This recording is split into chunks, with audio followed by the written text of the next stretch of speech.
Aujourd'hui, Dieu dit que chacun donne comme il a résolu en son cœur. Vous vous enseignez que la dîme est obligatoire. Ça est notre évangile. Chacun donne. Tu veux donner, tu donnes. Tu ne donnes pas, tu ne donnes pas d'enfer parce que tu n'as pas donné. Quand tu donnes, il faut qu'il y ait la joie dans ton cœur. Mais quand tu sens la tristesse, tu pêches même. Regardez comment ces pasteurs vous entraînent la mort. Tu fais une offrande à Dieu et tu as la douleur dans le cœur. Oh là là. Autant ne pas donner. Pourquoi Ananias et Saphira ont été frappés de mort instantanément? Parce qu'il y avait ils ne donnaient pas avec joie. On peut mentir sur ce qu'ils donnaient. Ils ne donnaient pas avec joie. 2 Corinthiens, notez ce bonus. 2 Corinthiens chapitre 9, verset 7. Je reprends. 2 Corinthiens chapitre 9, verset 7. Dit quoi? Que chacun donne. Étant forcé? Non. Que chacun donne les 10%? Non. Que chacun donne selon ce qu'il a résolu dans son cœur, sans contrainte ni tristesse. Si tu as résolu de donner 0%, tu ne donnes rien. 1%, 10%, 100%, 1000%. Il faut que personne te force.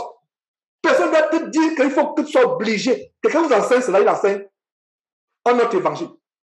Si vous m'entendez un jour dire que la dîme est obligatoire, fuyez-moi plus que la mort. La dîme n'est pas 10%. Dîme, c'est 10% de tes revenus. Ce n'est pas obligatoire. Quelqu'un enseigne cela, c'est un autre évangile inspiré par les démons. Enseigner aux chrétiens à exercer la libéralité, c'est bien, mais n'imposez pas. Encouragez les frères à exercer la libéralité. Il y a quelqu'un qui m'écrit un jour qui me dit, Georges, que penses-tu de ce verset qui dit que celui à qui on enseigne la parole de Dieu fasse état de tous ses biens à celui qui enseigne la parole de Dieu. J'ai dit à quelqu'un, à ce frère, que cette parole est juste. Mais à ce qui me concerne, Georges, je n'aimerais pas abuser de ce verset. Ce n'est pas l'argent des gens qui m'intéresse, c'est les âmes qui m'intéressent. Je lui ai dit que ce verset est pourtant juste. Mais qu'est-ce que vous voyez? Parce que celui à qui on enseigne la parole de Dieu doit faire état de ses biens à celui qui lui enseigne la parole de Dieu. Ce verset est juste. Mais des pasteurs d'imovores, bandits, voyous, escrocs et macros, comme les Camerounais disent, abusent ce verset. Il devient le véritable roi. Il domine sur vous.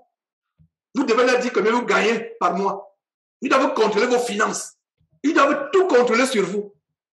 Non. Je ne ferai jamais cela. Votre vie, votre salaire, c'est votre vie privée. Ça ne me regarde pas. Si vous voulez maintenant participer au grand projet que nous avons, afin que l'évangile atteigne, ok. Et vous n'êtes pas forcé de le faire. Il ne faut pas qu'il y ait la contrainte. Et de grâce, ne le faites pas si vous n'avez pas assez de revenus. Occupez-vous de vos familles. Pourvoyez aux besoins de vos familles. Ne prenez pas l'argent du loyer pour aller soutenir Jésus-Christ. Non. Ne prenez pas l'argent de la popote. N'envoyez pas. Occupez-vous de vos familles. Maintenant, si vous pensez que Dieu vous a béni suffisamment, vous reconnaissez que Dieu vraiment a ouvert les portes, etc. et qu'en retour, vous voulez contribuer à ce que cet évangile atteigne le monde. Ok. Mais sans contrainte. Il ne faut pas de contrainte. Et si quelqu'un a contribué à Jésus qui était avec contrainte, oh là là, qu'il se repente. Qu'il se repente. Et non seulement qu'il se repente, qu'il se signale à moi et que je lui rembourse sur le champ la malédiction qu'il a envoyée. Parce que c'est une malédiction. Et je n'aimerais pas participer à la malédiction ou recevoir la malédiction de qui que ce soit. Je n'aimerais pas recevoir votre malédiction. Donc si quelqu'un, je répète, quelqu'un a participé en graissant les dents, qu'il se signale, peu importe ce qu'il a donné, je vais rembourser sur le champ. Ça veut dire que je ne dormirai pas aujourd'hui sans rembourser. Parce que c'est la malédiction que j'ai reçue. Notez ce verset s'il vous plaît. 2 Corinthiens, chapitre 9, verset 7. Que chacun donne comme il a résolu en son cœur, sans contrainte ni tristesse, car Dieu aime celui qui donne avec toi, avec joie. Quand tu donnes, tu danses même, tu danses, tu es dans la joie. Parce que tu veux contribuer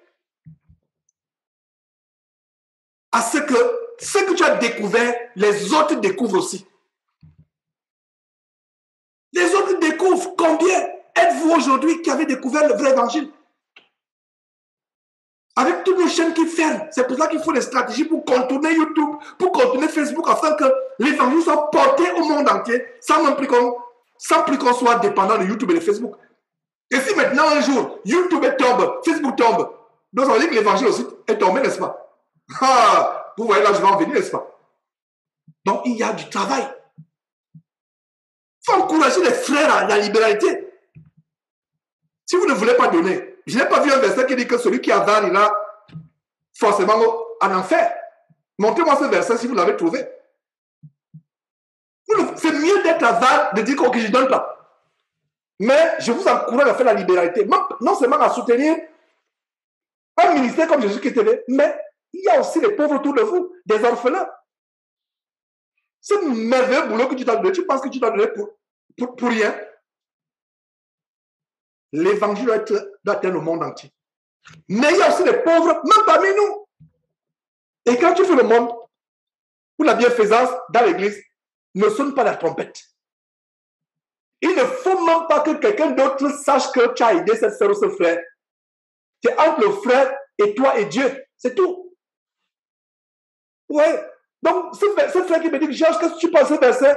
À savoir que celui à qui on enseigne la parole de Dieu fasse étendre tous ses biens à celui qui lui enseigne la parole de Dieu.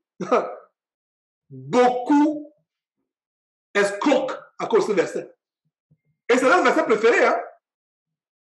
Ils n'aiment pas que la femme doit se voiler la tête. Ils n'aiment pas que la femme doit enlever les faux cheveux sur la tête. Ils n'aiment pas ça. Mais ils aiment seulement le verset qui dit que celui qui enseigne fasse étendre ses... Ils ont leur verset clé.